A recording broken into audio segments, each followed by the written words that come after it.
If this continues as a threat, it's my opinion that it will blow. It will blow sky high. It will be the biggest scandal ever, or one of the biggest scandals since Al Capone in terms of organized crime. I believe that there's going to be a lot of embarrassed and a lot of red faces. But to sit here and listen, as people are saying that there's no organized crime, that there's no money laundering, that there's no anything, and that an Indian chief is going to tell Joey Killer to please get off his reservation, is almost unbelievable to me. You have basically stated that the problem seems to be that the FBI doesn't have any people, or is that correct? Is the issue that you... No, I think it's far beyond that. I think that people have got paper bags over their faces and nobody's looking. Everybody, it seems to me, from even just a common sense standpoint, knows what's going on.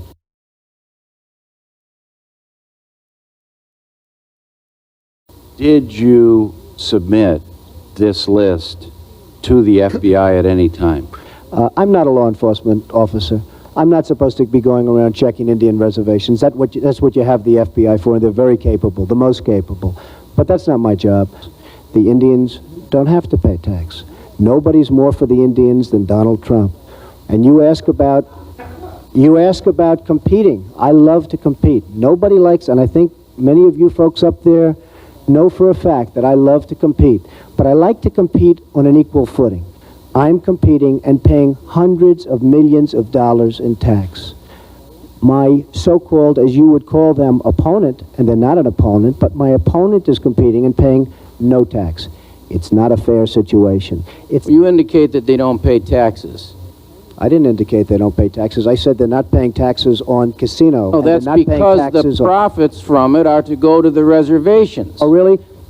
In spite of the FBI testimony that this is not a significant problem, Mr. Trump, in one sentence you say they are the most capable of agencies and that you're not a law enforcement expert, and then you tell us that you have superior knowledge to their knowledge about the extent of organized crime on Indian reservations. You've got a totally closed mind on the subject, sir. We could walk in here with the greatest proof in the history of the world, and frankly, your mind is so closed for whatever reason that I can't believe it. But you don't have that. But if you really want to study this, yes. When you tell me that there are no FBI agents assigned to the Indian reservations, and yet you have tremendous numbers in Las Vegas and in Atlantic City, tremendous numbers. In fact, two of their largest places. I want to tell you something. You have a long way to go. And for whatever reason, you have a closed mind. I don't know why. Perhaps you could tell me. No, Mr. Trump, I have a closed mind against evidence that is not substantiated. Oh, well. I have a closed mind against statements that are made about other people in generality. You're going to be very embarrassed in 2 years, sir. You go on a radio show and you say, now some drunken Indians want to come down here and open a reservation. I didn't say that, sir. Quote it. I didn't say that. Who said that? Who said that? I'd like an apology right now because I didn't say that. Imus opened the broadcast, so, excuse me, Mr. Imus said that. Okay, could I please have an apology? You can have an apology. Thank you, sir.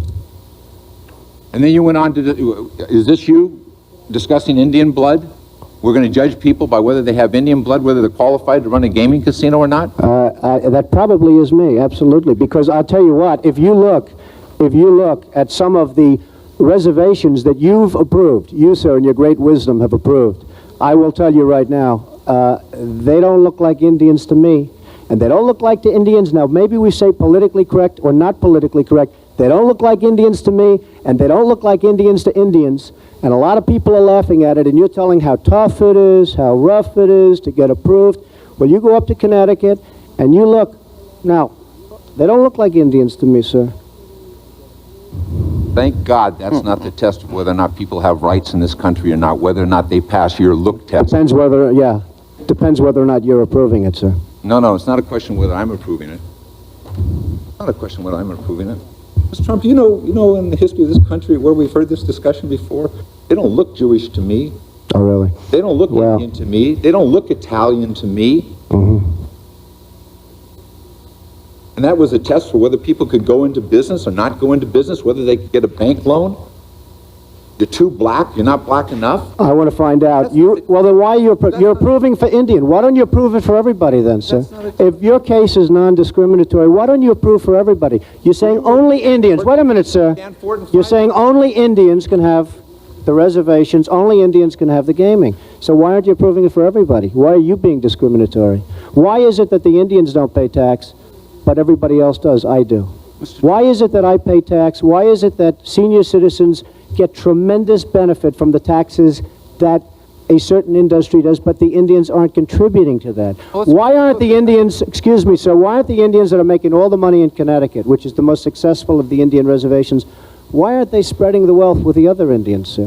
Why don't you do something for the other Indians that are living in total poverty? Because you know why? Because their reservation Mr. Trump, is if you'll too give far the away. chairman a chance to answer your questions, I'm sure he will. I'm sure he will, absolutely.